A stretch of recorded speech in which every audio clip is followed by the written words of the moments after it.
Hi, my name is Meredith. I have been on Authortube for about 7 months, and I am kind of in that in-between place where I'm not quite a newbie, but I am not yet graduated to the been here a while club. So I thought I would do the Authortube Newbie Tag while I'm still able to say that I'm a newbie.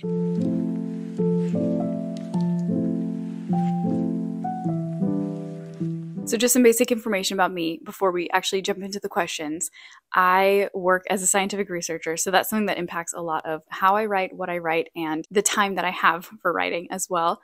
I'm also married and out of college, and so I have time for the first time in my life to really dedicate myself to writing and not be in school and just kind of have some free time. Writing has always been the thing for me, and so that is what I'm doing with my life right now, is working on research and writing. We're going to go in sections. The first section is about me, so let's go through those questions. The first one is, if you were a book, how would you pitch yourself? How would I pitch myself if I were a book?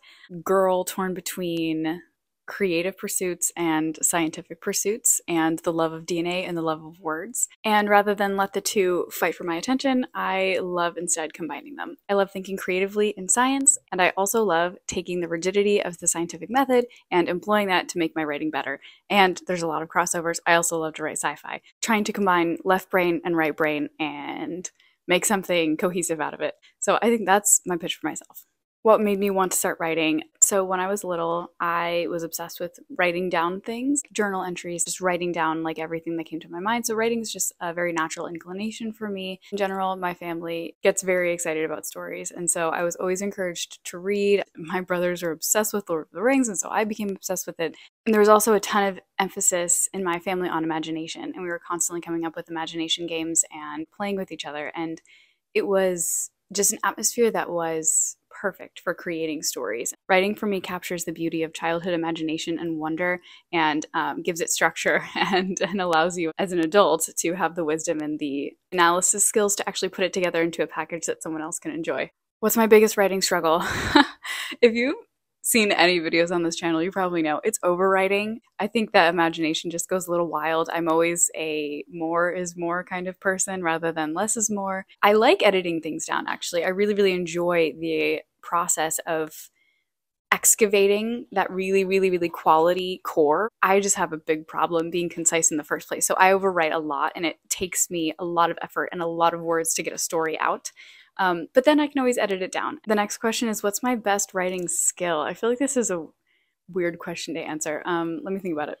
One answer to this would be just like in storytelling in general, like imagination. I have a really vivid imagination, so I think in pictures, and that's really helpful for storytelling because scene ideas just kind of pop up out of nowhere. So I like to think that imagination and visual imagery is a big skill of mine for storytelling. But another writing skill, which I think comes again from what I was saying about kind of the science side, the left brain, logical side, is that I really love tearing stories apart and seeing what they're made of and getting really down into the craft bones of the structure and the character motivations and goals and seeing like what creates a good story. So I have an eye for analysis, and I think that's really helping me to construct better stories, is to see what other stories are made of.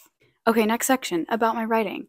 What is my book's pitch? Okay, the actual pitch, which I did write out here, which I will give you, is this. Let me read it. On the verge of losing the thread of his parents' disappearance, a now orphan with a closed heart and a shameful secret teams up with a naive girl with a dangerous ability to hunt down the answers he is looking for. I feel like that's actually really fun. A pitch is so hard, like a one-line pitch is so hard. There's so much more I could say. It's very whimsical, it's dreamy, it's fun, it's just like kind of light and magical. So I'm very fond of it. Okay, plotter versus pantser, or talk about my creative process. Every time I do something new, my creative process changes. It morphs, it becomes more efficient, and so I love that. But right now, I am really solidly in the middle, like plantser, I guess you call it, between plotter and pantser, because I have a hard time coming up with plot without actually fully writing the narrative out, and I have yet to find a way to get around that, but I love coming up with detailed lists and plot lines and all that kind of stuff, character arcs. It's just that sometimes that stuff really just doesn't come to me.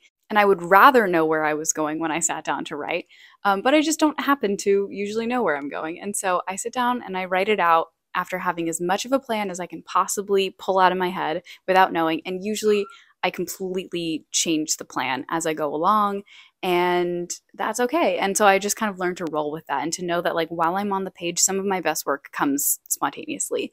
And when I get to the end of the story, then the going back and restructuring it part is where I can really see all the pieces connect. The next question about my writing is, what do I usually write? And I think this means genre-wise. I tend to stick to stuff that's not reality as a rule. I don't find things that are based in real world situations interesting enough for me to actually stick with it to write a whole book about it. Like I'll be totally fine reading something that's like based in the real world, but for writing, I need it to be fantasy or sci-fi or steampunk, just something that's not this specific world. It's okay if it's like post-apocalyptic in the future or something. Historical fiction even is cool, but I would never write that because it's so much research. I just don't think I could handle it. And so I'll read a little bit of contemporary fiction, but usually I stick to fantasy and sci-fi. It's just the kind of thing that I love. The last question on this section is, what's your publishing path?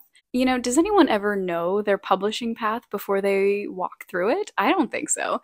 What my plan for my publishing path is traditional, but there, you know, that could get thrown off. I have really no idea because self-publishing is becoming just so accessible, and seeing so many people do it and do it well is really encouraging. And so there's always a possibility that I might try that, but I think I will try to traditionally publish it. And the main reason for that is that I think I could become a jack of all trades type of person, but I would so rather spend my time specializing in just the writing aspect. I would really, really love to just be a writer and not like a all-around business person, but the people who can do that are amazing. I cannot overstate like just how much I admire people who do self-publish. Anyway, I hope I can traditionally publish, but if I can't, I'm sure I will figure out self-publishing. Okay, the next section is about YouTube itself. How did I find out about Authortube? One day I was looking for some music to listen to on YouTube and Shaylin Writes popped up on my feed, and I clicked on the video. And I can't remember what video it was, but Shaylin was the first Authortuber I ever saw. And just the idea of like an online community where people talk about writing was mind-blowing to me. So I started like binge watching all of the Authortube videos I could find, and like it quickly became a complete obsession. Yeah, I just deep dived into Authortube. So I think it was only a couple months into seriously starting my first draft of the first book I ever finished. And so finding it right at that time, I don't know if YouTube like heard me talking about writing or something. Like I don't know why the stars aligned this way, but it was just like the perfect timing of finding it at the same time that I was seriously digging back into writing, and I needed all of that help and advice that Authortube gave me at that time. What's my goal for having an Authortube channel? There's so many goals. There's so many things that this accomplishes. My goal when I started it was literally to talk to other people besides just my husband about this, and to basically have a place for all of my thoughts, because I was having so many thoughts about writing and about structure and about character arcs and all the things that I was learning that I felt like I would explode if I wasn't able to talk to people about it. So I started this as an outlet to just talk about these things that have become really, really important to me. Listen, my husband has heard me talk about this so much, and the thing is, I've completely converted him, and so now he will fully converse about story structure with me, and it is wonderful. But he only has so much time to listen to me talk, so Authortube. Over the past many months that I've been on Authortube, the goal has morphed a little bit into encouraging other people that like this is possible with a job, it's possible to finish a book, it's possible to learn writing craft and story structure if you haven't gone to college for them, and that it's possible to write books if you have no training, and also just to be a part of the encouragement that's going around, because writing a book is so hard, and it has so many stages of just self-doubt, and I wanted to be a part of the place that helped me when I was in that spot figure out how to get past it and realize that other people were getting past these hard spots too. So I want to be encouragement to other people. And then the last reason would be honestly just like spread information about like writing craft, because I just think it's so cool. And so what I love doing is like reading source material, boiling it down, and then giving it back to the internet. That's this kind of stuff that I went to at first when I was just learning, that I was like, this is perfect because it's content packaged into bite-sized pieces that I can start to understand when I'm really, really new to this. And so that was what was so helpful for me. Also, it's so clarifying for my own thoughts when I synthesize something and boil it down to its most basic components and then have to reiterate it. And that helps me to learn it way better than if I was just to read a book and then move on. So I love reading source material, and I love repackaging it and then putting it online for other people to learn from. The next question is, what content do I bring to the Authortube table?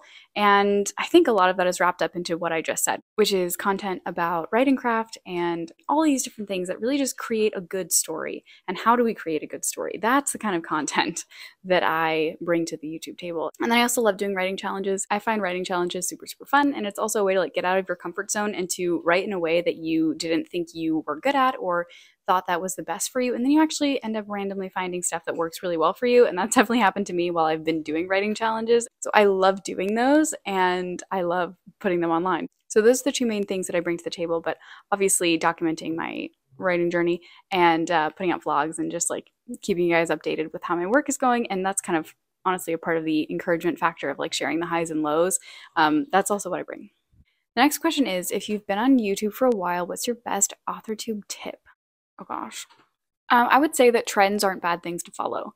Your videos will get views if you do trendier things, but here's what I would say about that is only do the trendy things that actually excite you and help you and don't lead to burnout and that you want to do and that you find really fun and also that you think will help your process. Like don't do something just because it's trendy that might actually hurt your process or, you know, lead to burnout or give you a bad writing day. Like find trendy things to do if you want to jump on trends that are actually really exciting for you and good for your writing process. But those types of things do get more views. So, you know, take a look at what other people are doing and what's working for them and see if you can do that, but put your own spin on it. Next question is, are you looking for any other writing channels to follow or like critique partners or beta readers or anything like that? I mean, honestly, if you have a writing channel, like literally just put your channel name in the comments and I'll go follow you. Just like let me know that you're out there and I will go follow you and support you. In terms of like beta readers and critique partners, I may be looking for beta readers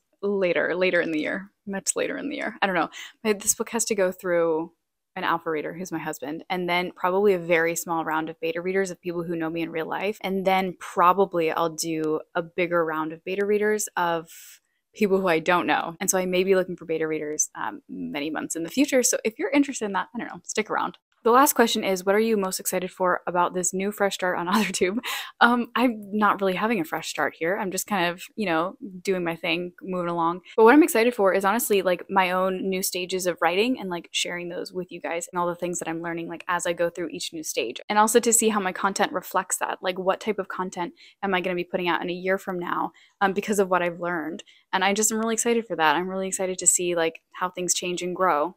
Anyway, that's all the questions. That's a look into my life, my writing, my goals for YouTube, all those good things. I hope that if you're watching this that you will stick around, subscribe, and also give this video a like if you enjoyed it. I don't know, I don't want to be cheesy about it, but honestly, like starting an Authortube has been like one of the best things I could have possibly done. The support and motivation and encouragement of like other people and also the fact that I'm like putting myself out there and so I have to keep my own promises to myself, like that has been such an awesome thing. So if you're thinking about starting a YouTube channel for writing, please do it.